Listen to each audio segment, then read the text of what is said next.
All right, so after pulling the tires off, noticed a looks like a proportioning valve. Based on how much weight is in the bed, you can see your rear brake line coming into it, then an actuator, then it comes out of it, then it follows the rear brake line down to the axle. So I'm thinking that under load, it'll give more power to the back brakes. But if y'all know what this is, comment down below. I've never seen that before. I haven't really worked on too many Chevrolets. I'd like to know what that is. Please let me know. But all right, I'm gonna work my way in the shade over here, start pulling some tires off, and we'll get this baby back rolling here in a minute. All right, y'all. So here we are in day one. Ended up giving her a little bit of a bath on this side, and I think she's gonna shine up pretty good with the with some buffing compound. Ran into some trouble with these trailer tires though. Couldn't get the bead off myself, so I'm gonna have to take those and get them dismounted at a shop. And then the tire shop who pulled these tires off of my high boy actually damaged the bead. So if you see right here, these are junk. That's all right, it's just part of the game. You know, you win some, you lose some. I thought I was going to be able to reuse those, but I'll just get a matching set of 4 on here. It'll look a lot better. It'll probably ride better with the same tread pattern and everything. Quick walk around to what else I did here real quick. I ended up getting all the bleeders off of each side.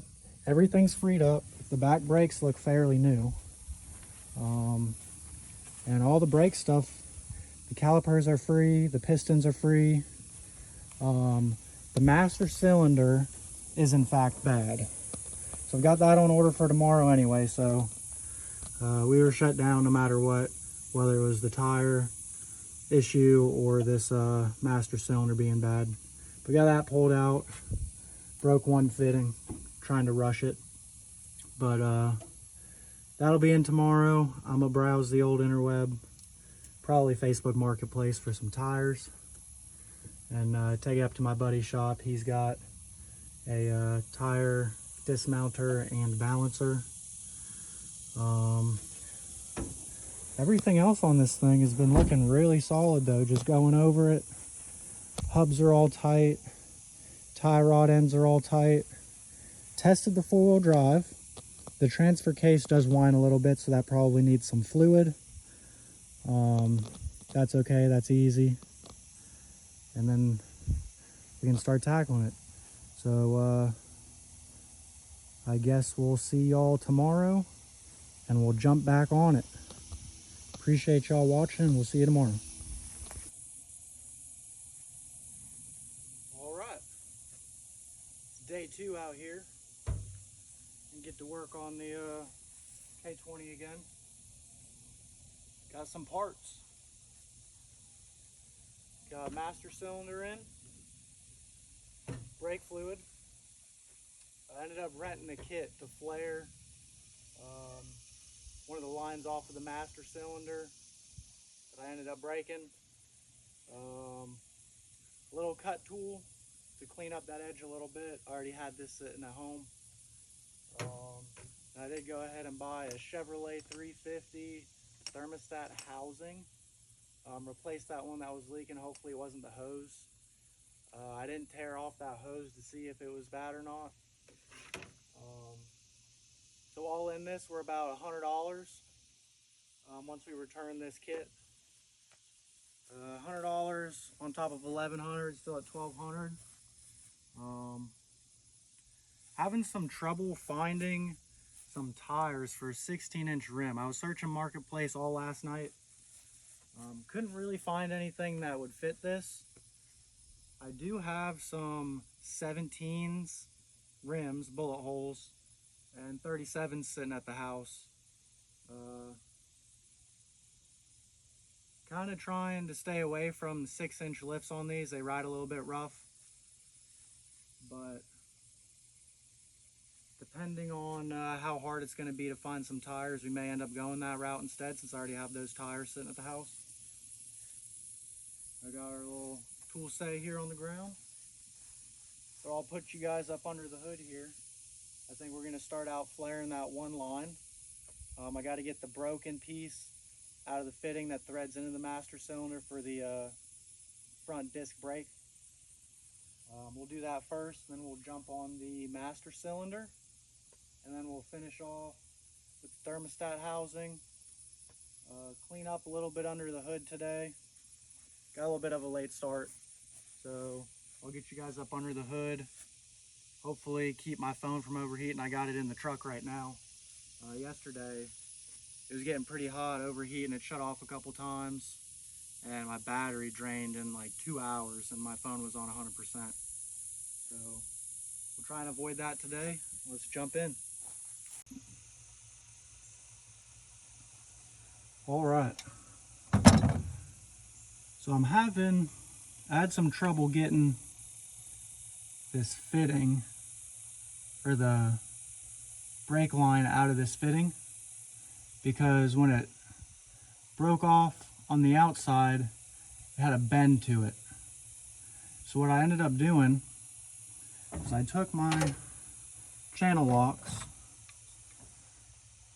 and I kind of just folded it in on itself, went around about 3 times. Prevents it from kind of flattening over on itself just a little bit each time, and it'll kind of mushroom. It won't mushroom, but it'll come to a point. And I had about 1/4 inch sticking out of the end of the fitting. So then what I did is I took my channel locks, and I don't know if y'all can see this, but I put the face of the channel locks on the edge of the fitting, but not gripping the flare. Since I don't have a vise or anything here, this is the best I could do. And then I took my hammer and I hit the top of the line that was sticking out. After a couple whacks, she let go. You can see here she's popped out a little bit. And now I'm just going to grab the flare and the fitting. Trying to save this one. They're not too expensive, but save a trip to the parts store.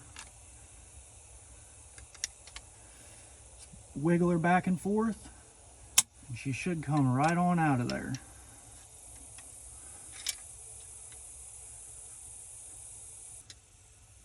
All right. Back and forth, back and forth. You can spray it with some WD-40 PB Blaster, Seafoam Deep Creep. I had these soaking for a couple hours, so I'm not going to respray it. Slowly working it out. She's coming. She's a little rusty. And bam. There we go. Brake line is out, and we got a fitting that we can read.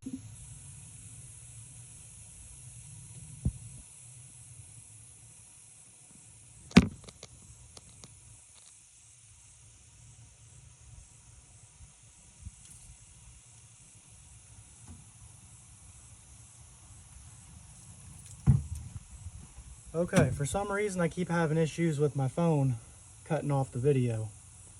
So I can't go back and reflare this line and show you all how I did that, but it's pretty self-explanatory with the kit. Ended up cutting it clean with the little cutter, and then put the clamp on it, your flare cone on it, tighten it down, flares it out.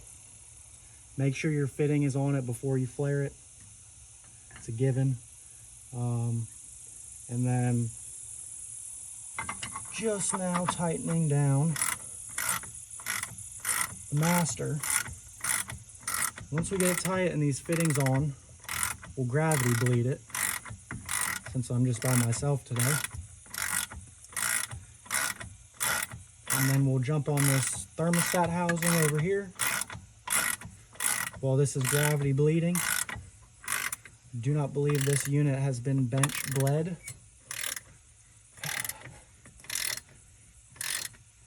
And then we'll start working on cleaning all of this stuff up under the hood. I may end up deleting all of this, these vacuum canisters, charcoal canisters, because of our aftermarket carburetor. There's really no need for them. I believe the Quadrajet benefits from all that, as well as the emissions and everything like that. But we'll just get it looking a lot cleaner in here, and hopefully she'll run a little better. Let's get these fittings on.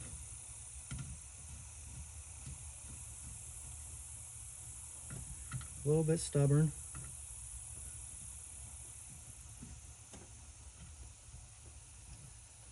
This booster seems to be cast aluminum or some light metal. The old OEM booster was definitely a heavier, denser grade steel. These fittings seem to be going on. I like to push my flare all the way up to the mating surface before I thread on my fitting, so I know nothing will bind up once that fitting gets all the way to the mating surface. All right, let me find a line wrench. We'll get these tightened up, and then I'll get back to you and we'll gravity bleed this unit and then jump on cooling. All right, you guys. So I was having trouble with the master getting airlocked. I thought I had an issue with my proportioning valve down here, where your front brakes and rear brakes run through it. And then you've got one single coming out of the valve to your rear, and then two out of the valve to your passenger and driver side front tire. When you run out of fluid, or when a hose blows, it'll move a piston in there left or right. I've got a reset button, but press that and it was already centered where it was supposed to be. So I ended up coming back to this, and I think it was airlocked. So I ended up taking a 4x4 and pushing down on the pedal and jamming it on the pedal, pushing it up against the seat so that it wouldn't return back and suck air. So I did that a couple times, cracked the lines before each time. So I think that ended up clearing up the air lock situation in the master. And now I'm bleeding, gravity bleeding each side. It doesn't really matter which one you start first, since it's just like a rough bleed. Just trying to make sure I can get fluid gravity fed to each corner. Don't know if you can quite see it, but about every 20 seconds I'll get a little bubble there. So it's slowly working its way down. So we're gonna gravity bleed all four corners, and then let that run a little bit. It's not gonna get all the air out, like I said, but it'll be enough to stop the vehicle for now until I can get a second person here. I don't have the fancy kits that reverse bleed back up to the master or anything like that. Just do it old fashioned. Start at the furthest from the proportioning valve in the rear. So that'll be actually driver side rear, and then passenger side rear, and then the two fronts. But that, we'll save that for a later date. Let me go ahead and get all four of these cracked loose again. We'll let it bleed and I'll bring y'all back. All right, just to show y'all in the process of what I'm doing. I've got the board on the pedal. I'm just trying to keep the air away from the master So I put the board on the pedal, pressure, it's slow going, little by little. But once I get some fluid coming out, then I can really give her a couple pumps. I just don't want air to travel back up into that master. Be a lot easier if I had a second person, but this is what we got to do because we're solo. Then you crack that bleeder. I'll show you here. Release the pedal. Let it take fluid. Push the pedal back. Boom. So you got a little bit of pressure built up here. So then we're gonna crack this bleeder. If I can get a good grip on it. These bleeders are shot, by the way, so they're getting replaced no matter what. Let's see. There we go, that's a better grip. And you can see the pressure come off of it. And then that way the board on the pedal keeps air from returning back through this bleeder when the pedal returns back to its up position. So when the bubbling stops, tighten her back down.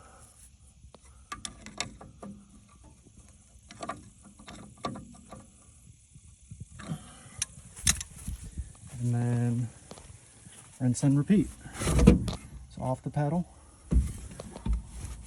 back on the pedal. And slowly, she'll move that fluid down. We'll hit all four corners, and we can pressurize with multiple pumps and then hold it down with the wood and get it roughly bled out. And then once I have another person here with me, can actually bleed them. I'm gonna have to replace the bleeders anyway, so it doesn't have to be perfect as of now. Alright guys, I'm gonna go ahead and cut the video out here just so it doesn't string along too much.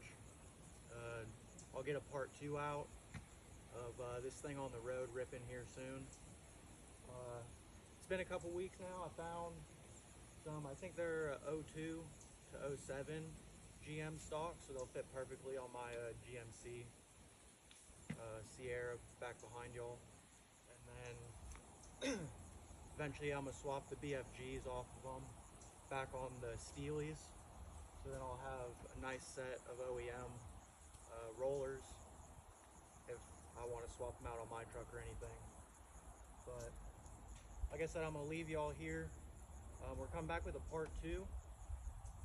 Got a couple more things to do on this. Got the front brakes done, 4-wheel drive works. We got to get the proportioning valve for the rear brakes. We got to set that needle back in the center so we can get fluid back to the back. We still have the thermostat housing to do. Cleaning everything up, getting inside done. I decided I'm going to do a 4-inch lift on this, so it'll sit just nice and level. I might do a block in the back, but I'll probably leave it how it sits. I kind of tested it with the jacked it up about 4 inches. It looked real nice, just a nice clean stock look with these 33s on there. And also stay tuned. I'm just starting my 1941 Dodge WC military build. I'm going to do a whole video just breaking down that build before I get started on it. I've got axles for it right here to y'all's right. They're 08 F350 axles, 410s, limited slip. Those are going to go great underneath of it. And then I'm also going to come to y'all with a video on my Highboy, and we'll go through that. That one's already done. I'll just walk y'all through that one. It's a pretty cool little build, budget build I did. It took me about a year, but it's a nice clean little ripper and could be used as a daily. It's reliable enough. It's got the inline 6 in it, 4-speed, 410s, 4-wheel drive. Set up pretty good. So like and subscribe. I'm trying to get out of this 9 to 5. So like and subscribe. Leave a comment what kind of content you might want to see in the future, or what you want to see done to this thing. Should I wrap it? Should I paint it? Frame off it like my Highboy? Yeah, just let me know.